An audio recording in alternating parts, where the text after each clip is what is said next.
எல்லாருக்கும் வணக்கம். இது உங்கள் study with Darshan YouTube channel. நம்ம இந்த வீடியோவில் நவம்பர் 23, 24 இந்த 2 தேதிகளுக்கான கரண்ட் அஃபேர்ஸ் பார்க்க போகிறோம். ஸோ இன்றைக்கான கரண்ட் அஃபேர்ஸ் பார்க்கறதுக்கு முன்னாடி லாஸ்ட்டாக நம்ம நவம்பர் 22 கரண்ட் அஃபேர்ஸ் பார்த்துருப்போம். அதோட ரிவிஷன் பார்த்துட்டு ஸ்டார்ட் பண்ணலாம். So 22 November current affairs. First question, தமிழகத்திலேயே கருப்பை வாய் புற்றுநோய் அதிகமாக காணப்படும் மாவட்டம் எது? ஆன்சர் 1 மற்றும் 2, தர்மபுரி மற்றும் பெரம்பலூர். பயனாளிகளின் இல்லங்களுக்கே சென்று முக்கியமான மருத்துவ சேவைகள் கீழ்கண்ட எந்த திட்டத்தின் கீழ் வழங்கப்படுகிறது? ஆன்சர் மக்களை தேடி மருத்துவம் திட்டம். தற்போது அமலுக்கு வந்துள்ள 4 தொழிலாளர் சட்டங்களின் முக்கிய அம்சங்கள் எது? ஆன்சர் அனைத்தும்.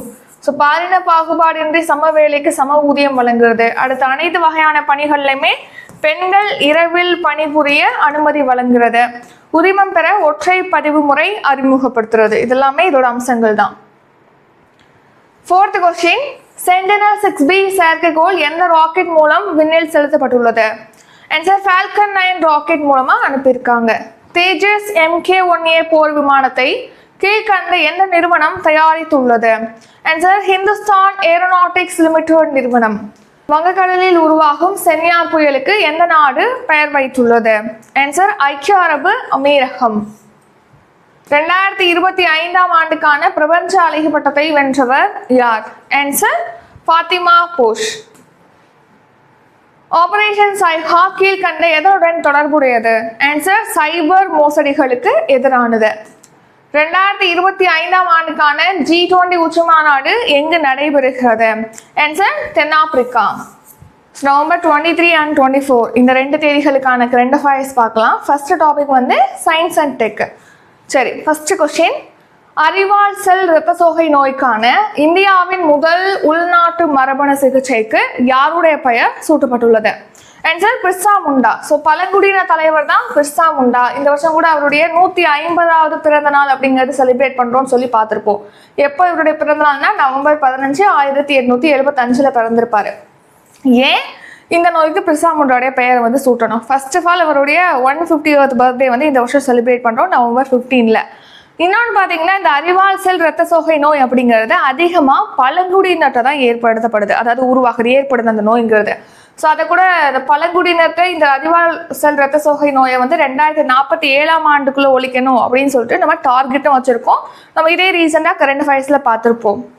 சரி, இந்த அறிவால் செல் இரத்த சோகை நோய் அப்படிங்கிறது என்ன அப்படின்னா, இரத்த சிவப்பணுக்கள் பார்த்தீங்கன்னா பிறை வடிவம் பெறுவதனால தான் இந்த நோய் ஏற்படுது. ஸோ இரத்த சிவப்பணுக்கள் வழக்கத்துக்கு மாறாக பிறை வடிவம் பெறுறதுனால இரத்த நாளங்களில் ரத்தம் செல்லும் போது அந்த பிறை வடிவம் போய் மாட்டிக்கிற மாதிரி போய் தான் வந்து இரத்த நாளங்கள் வச்சுங்களேன். இதில் பிறை வடிவத்தில் அந்த இரத்த செல்கள் போகிறதுனால அங்கே சிக்கிடுது. ஸோ அப்போ இரத்த ஓட்டம் அப்படிங்கிறது பாதிக்கப்படுது. ஸோ இதுதான் வந்து அறிவால் செல் இரத்த சோகை நோய். இதனால அதீத வலி ஏற்படும், இறக்க நேரிடும் இந்த நோயினால. ஸோ இது அதிகமாக பழங்குடியினர்கிட்ட தான் இருக்குது. ஸோ அதனால் பழங்குடியினர்கிட்ட இந்த நோயை வந்து ஒழிக்கணும்னு டார்கெட் வச்சுருக்கோம். அதுக்கான ஒரு சிகிச்சை முறையும் இப்போ இந்தியாவிலே வந்து உருவாக்கப்பட்டிருக்கு. உள்நாட்டிலே முதன்முறையாக மரபணு அடிப்படையில் ஒரு சிகிச்சை முறை உருவாக்கப்பட்டிருக்கு. அந்த சிகிச்சை முறைக்கு பிர்சா முண்டாவுடைய பேரை வந்து சூட்டியிருக்காங்க. என்ன பேர் அப்படின்னா பிர்சா 101 அப்படின்னு சொல்லி தான் இந்த சிகிச்சை முறைக்கு பெயர் சூட்டியிருக்காங்க. ரொம்ப ரொம்ப இம்பார்ட்டன்ட். அறிவால் செல் இரத்த சோகைக்கு உள்நாட்டிலே மரபணு அடிப்படையிலான ஒரு சிகிச்சை முறை உருவாக்கப்பட்டிருக்கு. அந்த சிகிச்சை முறைக்கு பிர்சா 101 அப்படின்னு சொல்லிட்டு பெயர் சூட்டப்பட்டிருக்கு. ஸோ இந்த பிர்சா 101 அப்படிங்கிறது பேர். இந்த மரபணு சிகிச்சைன்னு சொல்றோம் இல்லையா, இது எதன் அடிப்படையிலான சிகிச்சை முறை அப்படின்னா CRISPR அடிப்படையிலான மரபணு சிகிச்சை தான் இந்த பிர்சா 101 அப்படிங்கிறது. இதோட ஃபில் ஃபார்ம் என்னன்னா clustered regularly interspaced short palindromic repeats அப்படிங்கிறதா இந்த CRISPR அப்படிங்கிறது. ஸோ இதுக்கு பார்த்தீங்கன்னா நோபல் பிரைஸே வந்து இந்த கண்டுபிடிப்பு கொடுத்துருக்காங்க, இந்த சிகிச்சை முறையை கண்டுபிடிச்சதுக்காக. ஸோ இப்போ பிர்சா 101 அப்படின்னு சொல்லிட்டு அதுக்கு பெயர் சூட்டியிருக்காங்க இல்லையா, இதோட நோக்கம் என்ன? இந்த சிகிச்சை முறையோட நோக்கம் என்னன்னா பழங்குடியின மக்கள்கிட்ட அறிவால் செல் இரத்த சோகை நோய்க்கு வந்து சிகிச்சை வழங்கணும். நெக்ஸ்ட் வந்து குறைந்த விலையில, மலிவான விலையில. ஏன்னா நீங்க இந்த மரபணு அடிப்படையிலான சிகிச்சை அப்படின்னாலே பார்த்தீங்கன்னா அது ரொம்ப காஸ்ட் ஆகும். ஸோ அது வந்து மலிவான விலையில, குறைந்த விலையில இந்த சிகிச்சையை மேற்கொள்ளணும் அப்படிங்கிறதுக்காக தான் உள்நாட்டிலே உருவாக்கியிருக்காங்க. ஸோ இதை ரீசெண்டாக பார்த்தீங்கன்னா ஜிதேந்திர சிங் அவர்கள் தான் துவங்கி வச்சிருக்காங்க, அறிமுகப்படுத்திருக்காங்க. மத்திய இணையமைச்சர் டாக்டர் ஜிதேந்திர சிங். சரி, இந்த சிகிச்சை முறை யார் உருவாக்குனா அப்படின்னு கேட்டிங்கன்னா சீரம் இன்ஸ்டிடியூட் ஆஃப் இந்தியா நிறுவனத்தோட இணைஞ்சு மெயின்லி CSIR IGIB தான் உருவாக்கியிருக்கு. யாரோட இணைஞ்சிருக்காங்கன்னா சீரம் இன்ஸ்டிடியூட் ஆஃப் இந்தியாவோட இணைஞ்சு உருவாக்கியிருக்காங்க. யார் உருவாக்கியிருக்காங்கன்னா CSIR IGIB. இதோட ஃபுல் ஃபார்ம் வந்து council of industrial and scientific research institute of genomics integrative biology அப்படிங்கிறத இதோட ஃபுல் ஃபார்ம். அதாவது தொழில்துறை அறிவியல் ஆராய்ச்சிக்கான கவுன்சில் கீழே இருக்கக்கூடிய IGIB-னால தான் உருவாக்கப்பட்டிருக்கு. யாரோட இணைஞ்சு அப்படின்னா சீரம் இன்ஸ்டிடியூட் ஆஃப் இந்தியாவோட இணைஞ்சு தான் உருவாக்கியிருக்காங்க. ஸோ இது வந்து பிர்சா முண்டாவோட பெயர் வந்து சூட்டப்பட்டிருக்கு. அவருக்கு வந்து இதை அர்ப்பணிச்சிருக்காங்க இந்த கண்டுபிடிப்பை. 2027 அறிவாற்றல் இரத்த சோகை இல்லாத நோய் இல்லாத நாடாக இந்தியா உருவாக்குறதுக்கு ஒரு டார்கெட்டும் வச்சிருக்கோம் நம்ம. அடுத்து தமிழ்நாடு கரண்ட் அஃபேர்ஸ். காசி தமிழ் சங்கமம் 4.0 நிகழ்ச்சியின் கருப்பொருள் என்ன? ஆன்சர் தமிழ் கற்கலாம், லேர்ன் தமிழ் அப்படிங்கிறது தான் இந்த வருஷம் காசி தமிழ் சங்கமம் 4.0 நிகழ்ச்சியோட கருப்பொருள்.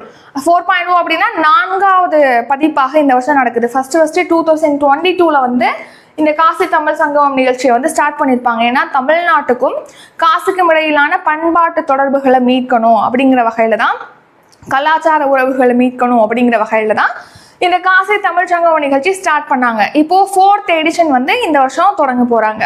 ஸோ அதுக்கான கருப்பொருள் தான் என்னது? தமிழ் கற்கலாம். ஸோ இந்த காசி தமிழ் சங்கமம் நிகழ்ச்சியை பார்த்தீங்கன்னா சென்னை IIT அப்புறம் வாரணாசியில் உள்ள பனாரஸ் இந்து பல்கலைக்கழகமும் இணைஞ்சு வந்து நடத்துனாங்க. ஸோ இது வந்து தமிழ்நாட்டுக்கும் காசிக்கும் இடையிலான பண்டைய நாகரிகத்துடைய பிணைப்பை வந்து மறுபடியும் நம்ம மலர வைக்கணும், மறுபடியும் அதை வந்து பிணைப்பு ஏற்படுத்தணும் அப்படிங்கிற வகையில தான் இந்த மாநாடு நடத்தப்பட்டு வருது 2022 இப்போ 4.0 பார்த்தீங்கன்னா டிசம்பர் 2ஆம் தேதி வாரணாசியில் தொடங்கும் அப்படின்னு சொல்லி தெரிவிச்சிருக்காங்க. Next Tamil Nadu current affairs. Kovai செம்மொழி பூங்கா எத்தனை ஏக்கர் பரப்பளவில் அமைக்கப்பட்டுள்ளது? Answer 45 acre. ஸோ கோவையில் பார்த்தீங்கன்னா செம்மொழி பூங்கா அமைக்கப்படும் சொல்லிட்டு அறிவிச்சிருப்பாங்க. அதன்படி இப்போ செம்மொழி பூங்கா அமைச்சிட்டாங்க. அதை இப்போ முதலமைச்சர் ஸ்டாலின் அவர்கள் தொடங்கி வைக்க போறாங்க. அது எத்தனை ஏக்கர்ல அந்த கோவை செம்மொழி பூங்கா அமைக்கப்பட்டிருக்கு அப்படின்னா 45 கோடியில் அமைச்சிருக்காங்க. எவ்வளோ 45 ஏக்கர் பரப்பளவில் அமைச்சிருக்காங்க. எத்தனை கோடி அப்படின்னா 208.50 கோடி. ஏக்கர் தான் 45 ஏக்கர், பரப்பளவு சொல்லியாச்சு. நெக்ஸ்ட் செலவு தான் எவ்வளோனா 208.50 கோடி. அது மட்டும் இல்லாம ஈரோடு சுதந்திர போராட்ட வீரர் பொல்லான் சிலையும் அமைக்கப்பட்டிருக்கு. ஈரோட்ல நம்ம சுதந்திர போராட்ட வீரர் பொல்லானுடைய சிலையுமே முதலமைச்சர் ஸ்டாலின் அவர்கள் இப்போ திறந்து வைக்க போறாங்க. Next Tamil Nadu current affairs. மாற்றுத்திறனாளி மாணவர்களுக்கு சிறப்பு கல்வி வழங்க அறிமுகப்படுத்தப்பட்ட செயலி எது? ஆன்சர் நலம் நாடி செயலி. ஸோ இப்போ மாற்றுத்திறனாளி மாணவர்கள் படிக்கிறாங்களே, ஒவ்வொரு ஸ்கூல்லுமே படிப்பாங்க. ஸோ அந்த மாணவர்களை கண்டறிஞ்சு அவங்களுக்கு சிறப்பு கல்வியை வழங்கணும் அப்படிங்கிறதுக்காக நலம் நாடி அப்படிங்கிற செயலியை வந்து தொடங்கி வச்சிருக்காங்க. ஸோ தமிழ்நாடு பள்ளி கல்வித்துறை சார்பில் தான் இந்த நலம் நாடி அப்படிங்கிற செயலியானது தொடங்கப்பட்டிருக்கு. யாருக்காகனா மாற்றுத்திறனாளிகளுக்காக சிறப்பு கல்வி வழங்கணும் அப்படிங்கிறதுக்காக தான் இந்த நலம் நாடி செயலி. ஸோ நெக்ஸ்ட் நிறைய இனிஷியேட்டிவ் வந்து பள்ளி கல்வித்துறை மேம்படுத்துறதுக்காக மேற்கொண்டிருக்காங்க. அதெல்லாம் என்னென்ன அப்படின்னு சொல்லி தான் பார்க்க போறோம். ஸோ லாஸ்ட் 4.5 வருடங்கள்ல 3117 கோடியில அரசு பள்ளிகளுடைய உள்கட்டமைப்பு மேம்படுத்தப்பட்டிருக்கு அப்படின்னு சொல்லி தமிழக அரசு தெரிவிச்சிருக்காங்க. ஸோ எந்தெந்த திட்டங்களின் கீழ் இந்த இனிஷியேட்டிவ்லாம் பண்ணியிருக்காங்க அப்படின்னு சொல்லி தான் இப்போ பார்க்க போறோம். ஃபர்ஸ்ட் இல்லம் தேடி கல்வி திட்டம். இது வந்து கரோனா டைம்ல 2021 ஸ்டார்ட் பண்ணியிருப்பாங்க. ஏன்னா இந்த கரோனா டைம்ல லாக்டவுன்னால பள்ளிகளுக்கு போக முடியல மாணவர்கள். ஸோ அப்போ அடிப்படை கல்வி அப்படிங்கிறது வழங்குவது கடினமாயிடுச்சு. ஸோ அந்த டைம்ல தன்னார்வலர்கள் மூலமாக அந்த குழந்தைகளுக்கு வந்து கல்வியை வழங்கணும் அப்படிங்கிறதுக்காக இல்லம் தேடி கல்வி திட்டம் 2021 லான்ச் பண்ணியிருப்பாங்க. எவ்வளோ கோடி இதுக்காக செலவு பண்ணியிருக்காங்க இது வரைக்கும் அப்படின்னா 660.35 கோடி. இது வந்து தன்னார்வலர்கள் மூலமா செயல்படுத்தப்பட்டது. இந்த ஸ்கீம்ல 95.97 லட்சம் மாணவர்கள் பயனடைஞ்சிருக்காங்க இது வரைக்கும். இப்போ பாத்தீங்கன்னா 1லேருந்து 5ஆம் வகுப்பு வரைக்கும் படிக்கக்கூடிய மாணவர்கள் ஒரு 7.97 லட்சம் மாணவர்கள் இப்போ பயன்பெற்று வராங்க அப்படின்னும் தெரிவிச்சிருக்காங்க. அடுத்து எண்ணும் எழுத்தும் திட்டம். இது என்னன்னா அடிப்படை எழுத்தறிவு, அடிப்படை எண்ணறிவு. ஸோ நம்ம எழுத படிக்க தெரிகிறது, கணக்கு கூட்டல் கழித்தல், எண்களை தெரிந்து கொள்வது, இந்த மாதிரி அடிப்படை எண்ணறிவு எழுத்தறிவு வழங்கணும் 1லேருந்து 5ஆம் வகுப்பு படிக்கக்கூடிய மாணவர்களுக்கு அப்படின்னு சொல்லி தான் இந்த ஸ்கீம் வந்து 2022 ஜூன் மாதம் 13ஆம் தேதி லான்ச் பண்ணியிருப்பாங்க. அடுத்து நலம் நாடி செயலி. இது மாற்றுத்திறனாளி மாணவர்களுக்கு சிறப்பு கல்வியை வழங்கணும் அப்படிங்கிறதுக்காக நலம் நாடி அப்படிங்கிற செயலியானது தொடங்கப்பட்டது. அடுத்து மாடல் ஸ்கூல் மாதிரி பள்ளி திட்டம், இது 2022 செப்டம்பர் மந்த்ல வந்து லான்ச் பண்ணியிருப்பாங்க. இதில் பார்த்தீங்கன்னா டெல்லி இருக்கு இல்லையா, டெல்லியை பின்பற்றி தான் தமிழ்நாட்டில் இந்த மாதிரி பள்ளிகள் மாடல் ஸ்கூல் அப்படின்னு சொல்லிட்டு ஸ்டார்ட் பண்ணியிருப்பாங்க. இதில் பார்த்தீங்கன்னா அந்த மாணவர்களுக்கு வந்து இப்போ நுழைவுத் தேர்வுகளுக்கு தயாராகும் வகையில் அவங்களுக்கு நிறையா பயிற்சிகளானது இந்த மாதிரி பள்ளிகளில் வழங்கப்படுகிறது. ஸோ மாவட்டத்துக்கு ஒரு பள்ளி அப்படின்னு சொல்லிட்டு 38 மாதிரி பள்ளிகள் அமைச்சிருக்காங்க 352.42 கோடியில். அடுத்து தகைசால் பள்ளி, இது செப்டம்பர் 2022 தான் இதை லான்ச் பண்ணியிருப்பாங்க. ஸோ மாணவர்கள் ஆசிரியர்கள்ட்ட வந்து கற்றல் எல்லைகளை வந்து விரிவுபடுத்தணும் அப்படிங்கிறதுக்காக 100 கோடியில் 28 மாவட்டங்களில் தலா ஒரு பள்ளி அப்படின்னு சொல்லிட்டு தகைசால் பள்ளி அப்படிங்கிறத அமைச்சிருக்காங்க. தகைசால் பள்ளி அப்படின்னா இதில் பார்த்தீங்கன்னா ஆய்வகம், லேப், அதிநவீன லேப் இருக்கும், கணினிகள் இருக்கும், நெக்ஸ்ட் ஸ்மார்ட் போர்டு, இந்த மாதிரி அதிநவீன வசதிகளோட பிரைவேட் ஸ்கூலுக்கு ஈக்குவலாக அதிநவீன வசதிகளோட இங்கே தகைசால் பள்ளி அப்படிங்கிறது வடிவமைச்சிருப்பாங்க. ஸோ அதுக்காக தான் செப்டம்பர் 22 இந்த தகைசால் பள்ளி திட்டம்ங்கிறது ஸ்டார்ட் பண்ணியிருப்பாங்க. ஸோ 28 பள்ளிகள் வந்து தகைசால் பள்ளிகளாக தரம் உயர்த்தப்பட்டிருக்கு 100 கோடியில் தமிழ்நாட்டில். அடுத்து பேராசிரியர் அன்பழகன் பள்ளி மேம்பாடு திட்டம், இது 2022 ஸ்டார்ட் பண்ணியிருப்பாங்க. 7,500 கோடியில் தமிழ்நாட்டில் உள்ள அரசு பள்ளிகளுடைய உள்கட்டமைப்பை மேம்படுத்தணும், அதிநவீன ஆய்வகங்கள் அமைக்கிறது, நூலகங்கள் அமைக்கிறது, டாய்லெட்ஸ் கட்டிக்கிறது, அப்புறம் வகுப்பறைகள், புதிய வகுப்பறைகள் கட்டுறது, இந்த மாதிரி பள்ளிகளுடைய உள்கட்டமைப்பை மேம்படுத்தணுங்கிறதுக்காக பேராசிரியர் அன்பழகன் பள்ளி மேம்பாடு திட்டம் லான்ச் பண்ணாங்க. நெக்ஸ்ட் தமிழ் புதல்வன் திட்டம், இதை 2024 லான்ச் பண்ணியிருப்பாங்க ஆகஸ்ட் மந்த்து. ஸோ இந்த ஸ்கீமை பொறுத்த வரைக்கும் கவர்மெண்ட் எய்டட் ஸ்கூலில் படிக்கிறாங்களே மாணவர்கள், அவங்க 12th வரைக்கும் படிச்சுட்டு அதுவும் தமிழ் மீடியமில் படிச்சுட்டு அடுத்து போய் காலேஜில் ஜாயின் பண்ணுறாங்கன்னா அந்த மாணவர்களுக்கு மந்த்லி பார்த்தீங்கன்னா 1000 ரூபி வந்து வழங்குறாங்க அவங்களுடைய வங்கி கணக்கில். ஸோ இந்த ஸ்கீம் வந்து 2024 லான்ச் பண்ணியிருப்பாங்க. இதே மாதிரி பெண்களுக்கு மாணவிகளுக்காக புதுமை பெண் திட்டம்ங்கிறது 2023 லான்ச் பண்ணியிருக்காங்க. ஸோ இந்த ஸ்கீமில் கவர்மெண்ட் ஸ்கூலில் 6 to 12th வரைக்கும் படிச்சுட்டு போய் உயர்கல்வியில் ஜாயின் பண்ணுறாங்கன்னா அந்த மாணவிகளுக்கு மந்த்லி 1000 ரூபி கொடுக்குறாங்க. ஸோ தமிழ் புதல்வன் திட்டம் சொல்லி பார்த்தோம் இல்லையா, அந்த ஸ்கீமில் பார்த்தீங்கன்னா இப்போ 2024-25 ஆண்டில் 3.28 லட்சத்துக்கும் அதிகமான மாணவர்கள் பயனடைஞ்சிருக்காங்க. புதுமை பெண் திட்டத்தில் இப்போ 8,91,96,33 பேர் வந்து பயன்பெற்றிருக்காங்க அப்படின்னு சொல்லி தெரிவிச்சிருக்காங்க. நெக்ஸ்ட் காலை உணவு திட்டம். ஸோ காலையில் ஏழை மாணவர்களுக்கு இலவச உணவு வழங்கணும் அப்படிங்கிறதுக்காக தான் காலை உணவு திட்டம் 2022 செப்டம்பரில் லான்ச் பண்ணியிருப்பாங்க 15ஆம் தேதி. அடுத்து மதுரையில் பார்த்தீங்கன்னா 218.19 கோடியில் கலைஞர் நூற்றாண்டு நூலகம் அப்படிங்கிறது அமைக்கப்பட்டிருக்கு. அடுத்து சென்ட்ரல் கவர்மெண்ட் ஸ்கீம், மத்திய அரசால் நிர்யாத் புரோத்சாகன் திட்டம் எத்தனை ஆண்டுகளுக்கு செயல்படுத்தப்பட உள்ளது? Answer 6 years.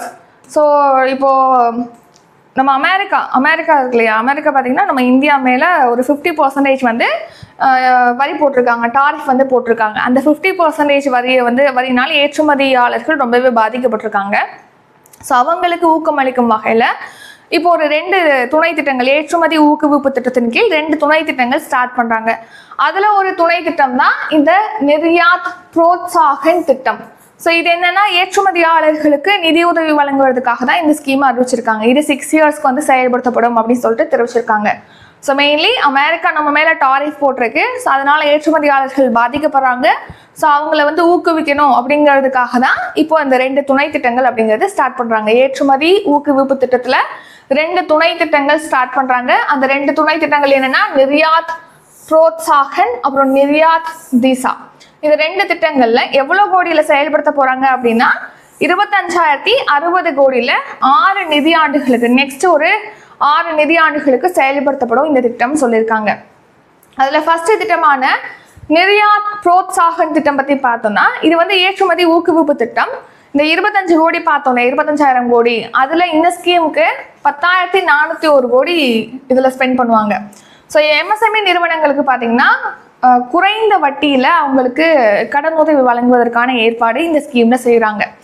நெக்ஸ்ட் நிர்யாத் திசா அப்படின்னு சொல்லிட்டு பார்த்தோம் இல்லையா ஒரு ஸ்கீம், அந்த ஸ்கீமில் நிதி தவிர்த்து மற்ற ஏற்றுமதி சார்ந்த ஹெல்ப்லாம் அதில் பண்ணுவாங்க. லாஜிஸ்டிக்ஸு, நெக்ஸ்ட் அவங்களுக்கு பிராண்டிங் பண்ணுறது, இந்த மாதிரியான உதவிகள்லாம் வந்து இந்த நிர்யாத் திசா அப்படிங்கிற திட்டத்தில் வழங்கப்படும் சொல்லிட்டு தெரிவிச்சிருக்காங்க. ஸோ ஏற்றுமதி தொடர்பான நிதி அல்லாத வசதிகள் கட்டமைப்பு ஆதரவானது இந்த நிர்யா திசா திட்டத்தின் கீழ் ஏற்றுமதியாளர்களுக்கு வழங்கப்படும்.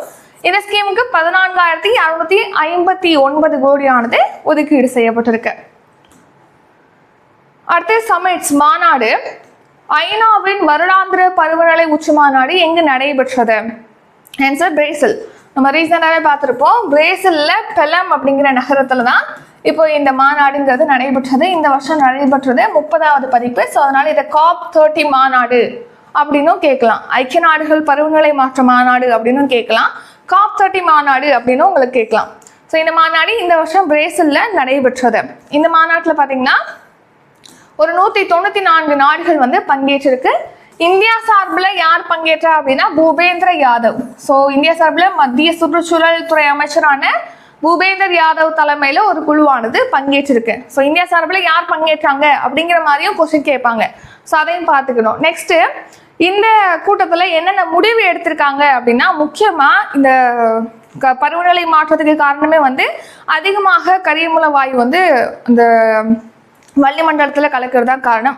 அதனால தான் பருவநிலை மாற்றம் அப்படிங்கிறது ஏற்படுதுன்னு நமக்கு தெரியும். ஸோ அந்த கரியமில வாயு அதிகமாக கலக்கிறதுக்கு வெளியேறுவதற்கு காரணம் என்ன? நம்ம பெட்ரோல் டீசல் யூஸ் பண்ணுறதுனால, புதைப்படிம எரிபொருள் யூஸ் பண்ணுறதுனால தான் வாகனங்கள் மூலமாக புகையாக இந்த கார்பன் டை ஆக்சைடு கரியமில வாயுங்கிறது அதிகமாக வெளியேறுது. ஸோ அதை வந்து படிப்படியாக நிறுத்துவதற்கான எந்த ஒரு செயல் திட்டமும் இந்த மாநாட்டில் அறிவிக்கப்படலை அப்படின்னு சொல்லி தெரிவிச்சிருக்காங்க. நெக்ஸ்ட் 2035ஆம் ஆண்டுக்குள்ள ஆண்டுதோறும் குறைந்தபட்சமா ஒரு 1.3 ட்ரில்லியன் டாலரை வந்து திரட்டுறதுக்கு வந்து ஒப்பந்தம் மேற்கொண்டிருக்காங்க. ஸோ 1.3 ட்ரில்லியன் டாலரை திரட்டுறதுக்கு, இந்த பருவநிலை சம்பந்தமான விஷயங்களை வந்து நம்ம சமாளிக்கணுங்கிறதுக்காக 1.3 ட்ரில்லியன் டாலரை திரட்டுறதுக்கு இதில் ஒப்பந்தம் மேற்கொண்டிருக்காங்க. ஆனால் புதைப்படிம எரிபொருளை படிப்படியாக நிறுத்துவதற்காக எந்த ஒரு செயல் திட்டமும் இதில் அறிவிக்கலை. அடுத்த அப்பாயின்மெண்ட்ஸ். உச்சநீதிமன்ற புதிய தலைமை நீதிபதியாக பொறுப்பேற்றவர் யார்? ஆன்சர் சூரியகாந்த். இதை நம்ம ஏற்கனவே அடிக்கடி பார்க்கறது தான். இப்போ 53வது உச்சநீதிமன்ற தலைமை நீதிபதியாக சூரியகாந்த் அவர்கள் வந்து பொறுப்பேற்றிருக்காங்க. இதுக்கு முன்னாடி PR கவாய் இருந்தார். அவருடைய பதவி காலம் முடிஞ்சிச்சு. அதாவது அவர் ஓய்வு பெறும் வயது 65. ஸோ அதை எட்டினதுனால அடுத்த தலைமை நீதிபதியாக சூரியகாந்த் வந்து பொறுப்பேற்றிருக்காங்க. ஸோ இவர் வந்து 52வது தலைமை நீதிபதி PR கவாய், 53வது தலைமை நீதிபதி சூரியகாந்த் வந்து இந்த சைடு இருக்காங்க. ஸோ இப்போ சூரியகாந்த் அவர்களை பொறுத்த வரைக்கும் பார்த்தீங்கன்னா, இவர் வந்து ஹரியானா மாநிலத்தின் ஹிசார் மாவட்டத்தை சேர்ந்தவர். 2027 பிப்ரவரியில் இவர் ஓய்வு பெற்றுருவார். இப்போ பொறுப்பேற்றிருக்கார் இல்லையா, இவர் 65 வயது அடையும் போது இந்த உச்சநீதிமன்ற தலைமை நீதிபதி பொறுப்புலேருந்து ஓய்வு பெற்றுருவார். அது எப்போ அப்படின்னா 2027ஆம் ஆண்டு பிப்ரவரியில். அடுத்த உச்சநீதிமன்ற நீதிபதிகள் பற்றி சொல்லக்கூடிய ஆர்டிகல்ஸ்னா என்னென்ன அப்படின்னு சொல்லி பார்க்கலாம். ஸோ ஆர்டிகல் சட்டப்பிரிவு 124 அப்படிங்கிறது சுப்ரீம் கோர்ட் நிறுவது பற்றி சொல்லியிருக்காங்க. அடுத்து ஆர்டிகல் 124 சப்கிளாஸ் 2 அப்படிங்கிறது இந்த உச்சநீதிமன்ற நீதிபதிகள், உச்சநீதிமன்ற தலைமை நீதிபதிகளை நியமிக்கிறத பற்றி ஆர்டிகல் 124 சப்கிளாஸ் 2ல வந்து குறிப்பிடப்பட்டிருக்கு. அதே 124 சப்கிளாஸ் 4ல பார்த்தீங்கன்னா அந்த உச்சநீதிமன்ற நீதிபதிகள், உச்சநீதிமன்ற தலைமை நீதிபதிகளை பதவி நீக்கம் செய்வது பற்றி குறிப்பிடப்பட்டிருக்கு. ஆர்டிகல் 125 அப்படிங்கிறது சேலரி ஆஃப் CJI, அதாவது உச்சநீதிமன்ற தலைமை நீதிபதி, உச்சநீதிமன்ற நீதிபதிகளுடைய அந்த சம்பள விவரம் பற்றி சொல்லக்கூடியதான் ஆர்டிகல் 125. ஆர்டிகல் 126 அப்படிங்கிறது பொறுப்பு தலைமை நீதிபதி பற்றி சொல்றாங்க. ஸோ இப்போ உச்சநீதிமன்ற நீதிபதி வந்து ஓய்வு பெற்றுட்டாங்க. அடுத்த தலைமை நீதிபதியை நியமிக்கிற வரைக்கும் அங்கே வந்து தற்காலிகமாக பொறுப்பு தலைமை நீதிபதியை வந்து நியமிக்கலாம். இப்போ உச்சநீதிமன்ற நீதிபதி இருக்காரு, தலைமை நீதிபதி இருக்காரு, அவர் பதவி அதாவது பணியாற்ற முடியாத ஒரு சிச்சுவேஷன்ல இருக்காரு அப்படின்னா அந்த டைமுக்கு ஆக்டிவ் CJI வந்து இருக்கலாம் அப்படின்னு சொல்லக்கூடிய ஒரு ஆர்டிகல் தான் ஆர்டிகல் 126 அப்படிங்கிறது. Next defence current affairs. INS Mahe என்பது டேஷ். ஆன்சர் நீர்மூழ்கி எதிர்ப்பு கப்பல். ஸோ அதாவது இப்போது ரொம்ப ஆழம் இல்லாத குறைவான ஆழம் கொண்ட கடல் பகுதியில் நீர்மூழ்கிகளை வந்து எதிர்க்கும் வகையில், நீர்மூழ்கிகளை தாக்கும் வகையில் இந்த மாஹே கப்பல் அப்படிங்கிறது வடிவமைக்கப்பட்டிருக்கு. ஸோ இந்த INS மாஹே அப்படிங்கிற கப்பல் பார்த்தீங்கன்னா மாஹே கிளாஸ்ல உள்ள ஒரு ஃபர்ஸ்ட் ஷிப் தான் இந்த INS மாஹே. இப்போ எப்படி துப்பாக்கியில் ஒவ்வொரு ரகம் சொல்கிறோம் இல்லையா, அந்த மாதிரி நீர்மூழ்கி எதிர்ப்பு போர்க்கப்பலில் மாஹே கிளாஸ் வந்து இருக்கு. மாஹே கிளாஸ்ல ஃபர்ஸ்ட் ஷிப் தான் இந்த INS மாஹே அப்படின்னு சொல்லிட்டு நம்ம பார்க்குறோம். ஸோ இப்போ INS மாஹே கப்பல் இருக்கு இல்லையா, அதை வந்து இந்திய கடற்படையில் இணைக்க போறதா சொல்லியிருக்காங்க. நீர்மூழ்கி கப்பல் வேற, நீர்மூழ்கி எதிர்ப்பு போர்க்கப்பல் அப்படிங்கிறது வேற. நீர்மூழ்கி கப்பல் அப்படிங்கிறது கடலுக்கு அடியில் செயல்படக்கூடியது. நீர்மூழ்கி எதிர்ப்பு போர்க்கப்பல் அப்படிங்கிறது கடல்ல மிதந்துக்கிட்டே வந்து கடல்ல வந்து டிராவல் பண்ணிக்கிட்டே வந்து நீர்மூழ்கிகளை கண்காணிக்கிறது, அதை தாக்குறது, இந்த மாதிரியான விஷயங்களை வந்து நீர்மூழ்கி எதிர்ப்பு போர்க்கப்பல் செய்யும். ஸோ இப்போ ஐஎன்எஸ் மாஹே அப்படிங்கிற கப்பல், இதுதான் வந்து மாஹே கிளாஸ்ல ஃபர்ஸ்ட் கப்பல். மாஹே கிளாஸ் அப்படின்னு பாக்குறோம் இல்லையா, அதுல வந்து என்ன மாதிரியான கப்பல் மாஹே கிளாஸ்ல இருக்கு அப்படின்னா, ஆழமில்லாத கடற்பரப்புகள்ல நீர்மூழ்கி கப்பல்கள் மீது தாக்குதல் நடத்தக்கூடிய கப்பல்கள் தான் மாஹே கிளாஸ், அந்த வகையை சேர்ந்த கப்பல். அதுல ஃபர்ஸ்ட் ஷிப் தான் ஐஎன்எஸ் மாஹே. அதை வந்து இப்போ மும்பை கடற்படை தளத்துல இணைக்க போறதா சொல்லியிருக்காங்க. எங்க கட்டப்பட்டிருக்கு இந்த கப்பல், யார் கட்டினா அப்படின்னா கொச்சி கப்பல் கட்டும் தளத்தை தான் கட்டியிருக்காங்க. ஸோ கொச்சியில உள்ள கொச்சின் ஷிப்யார்ட் லிமிடெட்ல தான், சிஎஸ்எல் அப்படிங்கிற நிறுவனத்துல தான் இந்த கப்பல் அப்படிங்கிறது கட்டப்பட்டிருக்கு. ஸோ இது வந்து ஒரு ஷாலோ வாட்டர் கிராஃப்ட் வகையை சேர்ந்தது. So Mahe class anti ship shallow water craft அந்த வகையை சேர்ந்தது தான் ஐஎன்எஸ் மாஹே அப்படிங்கிறது. மாஹே கிளாஸ்லேருந்து கட்டப்பட்ட முதல் போர்க்கப்பல் ஐஎன்எஸ் மாஹே. அடுத்து ஸ்போர்ட்ஸ் கரண்ட் அஃபேர்ஸ். 2025ஆம் ஆண்டு ஆஸ்திரேலிய ஓபன் சூப்பர் 500 பட்டத்தை வென்றவர் யார்? ஆன்சர் லக்ஷ்யா சென். ஸோ இந்திய பேட்மிண்டன் வீரர் லக்ஷ்யா சென் பார்த்தீங்கன்னா இப்போ இந்த வருஷத்துக்கான ஆஸ்திரேலியன் ஓபன் சூப்பர் 500 பேட்மிண்டன் பட்டத்தை வந்து வின் பண்ணியிருக்காரு. ஸோ இந்திய வீரர் லக்ஷ்யா சென் இப்போ லாஸ்ட் நடந்த பிரான்ஸ்ல நடைபெற்ற ஒலிம்பிக் போட்டியில கூட பங்கேற்றிருப்பாருன்னு சொல்லிட்டு நம்ம ஃபேமஸாக பார்த்துருப்பீங்க. ஸோ அதில் பார்த்தீங்கன்னா இப்போது அதில் வின் பண்ணல, பாரிஸ் ஒலிம்பிக்கில் வின் பண்ணல. இப்போ ஆஸ்திரேலியா ஓப்பன் 2025 சூப்பர் 500 பட்டத்தை வந்து லக்ஷ்யா சென் வின் பண்ணியிருக்காரு. இந்த போட்டி எங்கே நடந்துச்சுன்னா ஆஸ்திரேலியாவில் சிட்னியில் வந்து நடந்திருக்கு. அடுத்த ஸ்போர்ட்ஸ் தான். 2025ஆம் ஆண்டுக்கான Las Vegas grand prix F1 போட்டியில் வெற்றி பெற்றவர் யார்? Answer maths Verstappen. ஸோ இப்போ F1 கிராண்ட் ஃப்ரீ போட்டி, கார் பந்தய போட்டிங்கிறது நடந்துச்சு. ஃபார்முலா 1 கார் பந்தய போட்டி, லாஸ் வேகஸ் கிராண்ட் ஃப்ரீ போட்டி. அந்த போட்டியில் நெதர்லாந்து நாட்டை செய்த ரெட்புல் டிரைவர் மேக்ஸ் வெஸ்டாப்பன் வந்து சாம்பியனாக இருக்காரு. ஸோ ஆன்சர் வந்து மேக்ஸ் வெஸ்டாப்பன். ஸோ இப்போ நடந்த லாஸ் வேகஸ் கிராண்ட் ஃப்ரீ போட்டியில் மேக்ஸ் வெஸ்டாப்பன் வந்து சாம்பியனாக இருக்காரு. செகண்ட் பிளேஸ் யாருன்னா ஜார்ஜ் ரசல், இவர் வந்து மெர்சிடஸ் வீரர். அடுத்து ஆண்ட்ரியா கிமி ஆண்டனேலி, இவர் வந்து மெர்சிடஸ் பந்தய வீரர், தேர்ட் பிளேஸ். அடுத்த ஆபிஸ்வரி, சமீபத்தில் காலமான கவிஞர் ஈரோடு தமிழன்பனின் இயற்பெயர் என்ன? ஆன்சர் ஜெகதீசன். ஸோ சமீபத்தில் பார்த்தீங்கன்னா ஈரோடு சேர்ந்த கவிஞர் தமிழன்பன் அவர்கள் காலமாக இருக்காரு. அவருடைய இயற்பெயர் தான் ஜெகதீசன் அப்படிங்கிறது. ஸோ இவர் எழுதின வணக்கம் வள்ளுவ அப்படிங்கிற நூலுக்காக இவருக்கு சாகித்ய அகாதமி விருது வழங்கப்பட்டது அப்படின்னு சொல்லிட்டு கூட நம்ம பார்த்துருப்போம். தமிழ் ஸ்கூல் புக்ஸே படித்தோம் அப்படின்னா அதில் ஈரோடு தமிழன்பன் பற்றி நம்ம தெரிஞ்சிருக்கோம், அந்த புக் படித்தவங்களுக்கே அப்போவே. சரியா? இப்போ ஈரோடு தமிழன்பன், இவருடைய இயற்பெயர் ஜெகதீசன். இவர் ஒரு தமிழ் கவிஞர், எழுத்தாளர், விமர்சகர். இவர் எழுதின வணக்கம் வள்ளுவ அப்படிங்கிற நூலுக்கு 2004ஆம் ஆண்டு சாகித்ய அகாதமி விருது அப்படிங்கிறது வழங்கப்பட்டிருக்கு.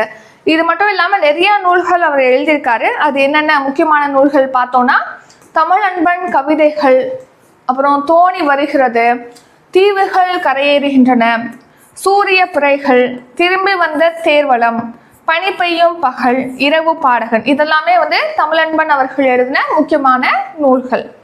அடுத்து ஷார்ட் நியூஸ். ஸோ இலங்கையில் இப்போ ஃபர்ஸ்ட் டைம் பார்த்தீங்கன்னா பார்வை மாற்றுத்திறனாளிகளுக்காக T20 மகளிர் உலகக்கோப்பை போட்டிங்கிறது நடந்திருக்கு. அதில் இந்தியா பார்த்தீங்கன்னா 7 விக்கெட்டுகள் வித்தியாசத்தில் நேபாளத்தை வீழ்த்தி சாம்பியனாக இருக்கு.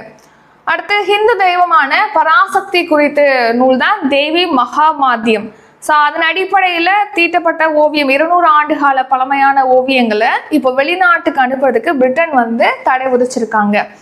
அடுத்து ரயில் போக்குவரத்தில் பார்த்தீங்கன்னா ரயில் சரக்கு போக்குவரத்து, ஸோ ட்ரெயின் மூலமாக சரக்குகளை ஏற்றிட்டு போயிருப்பாங்க இல்லையா, ஸோ அந்த ரயில்கள் மூலமாக சரக்கு ஏற்றிட்டு போனது இப்போது 100 டன் வந்து கடந்திருக்கு, 100 crore டன் வந்து கடந்திருக்கு, சாதனை படைக்கப்பட்டிருக்குன்னு சொல்லி தெரிவிச்சிருக்காங்க. அடுத்து 23வது இந்தியா ரஷ்யா உச்சி மாநாடு நடக்க போகுது. அதுக்காக ரஷ்ய அதிபர் விளாடிமிர் புதின் வந்து நம்ம நாட்டுக்கு வராரு. அடுத்து G20 உறுப்பு நாடுகள் பார்த்தீங்கன்னா உலகிலே மொத்த உற்பத்தியில் 85% கொண்டிருக்கு. சர்வதேச வர்த்தகத்தில் 75% பங்களிக்குது. உலக மக்கள் தொகையில பார்த்தீங்கன்னா 2/3 பங்கு கொண்ட நாடுகளாக G20 நாடுகள் அப்படிங்கிறது இருக்கு. மொத்த உற்பத்தியில் 85% பங்களிக்குது G20 நாடுகள். அடுத்து வர்த்தகத்தில் 75%, மொத்த மக்கள் தொகையில 2/3 வந்து கொண்டிருக்கு G20 கண்ட்ரிஸ். இன்றைக்கான கரண்ட் அஃபேர்ஸ் ரிவிஷன் பார்க்கலாம். ஃபர்ஸ்ட் கொஸ்டின், அறிவால் செல் இரத்த சோகை நோய்க்கான இந்தியாவின் முதல் உள்நாட்டு மரபணு சிகிச்சைக்கு யாருடைய பெயர் சூட்டப்பட்டுள்ளது? ஆன்சர் பிர்சா முண்டா. காசி தமிழ் சங்கமம் 2.0 நிகழ்ச்சியின் கருப்பொருள் என்ன? ஆன்சர் தமிழ் கற்கலாம். கோவை செம்மொழி பூங்கா எத்தனை ஏக்கர் பரப்பில் அமைக்கப்பட்டுள்ளது? Answer 45 acre. மாற்றுத்திறனாளி மாணவர்களுக்கு சிறப்பு கல்வி வழங்க அறிமுகப்படுத்தப்பட்ட செயலி எது? ஆன்சர் நலம் நாடி செயலி. மத்திய அரசால் நிர்யாத் புரோத்சாகன் திட்டம் எத்தனை ஆண்டுகளுக்கு செயல்படுத்தப்பட உள்ளது? ஆன்சர் 6 ஆண்டுகள். ஐநாவின் வருடாந்திர பருவநிலை உச்சி மாநாடு எங்கு நடைபெற்றது? Answer Brazil. உச்சநீதிமன்ற புதிய தலைமை நீதிபதியாக பொறுப்பேற்றவர் யார்? ஆன்சர் சூரியகாந்த். INS மாஹே என்பது டேஷ்? ஆன்சர் நீர்மூழ்கி எதிர்ப்பு போர்க்கப்பல். 2025ஆம் ஆண்டு ஆஸ்திரேலிய ஓபன் சூப்பர் 500 பட்டத்தை வென்றவர் யார்? ஆன்சர் லக்ஷ்யா சென். 2025ஆம் ஆண்டுக்கான Las Vegas Grand Prix F1 car பந்தய போட்டியில் வெற்றி பெற்றவர் யார்? Answer Max Verstappen. சமீபத்தில் காலமான கவிஞர் ஈரோடு தமிழ் அன்பனின் இயற்பெயர் என்ன? ஆன்சர் ஜெகதீசன். இத்துடன் இன்றைக்கான கரண்ட் அஃபேர்ஸ் வீடியோ நிறைவடைகிறது. இந்த வீடியோ உங்களுக்கு பிடிச்சிருந்தா லைக் பண்ணுங்க, ஷேர் பண்ணுங்க. நம்ம சேனலை நீங்க இன்னும் சப்ஸ்கிரைப் பண்ணலன்னா மறக்காம சப்ஸ்கிரைப் பண்ணிக்கோங்க. நன்றி, வணக்கம்.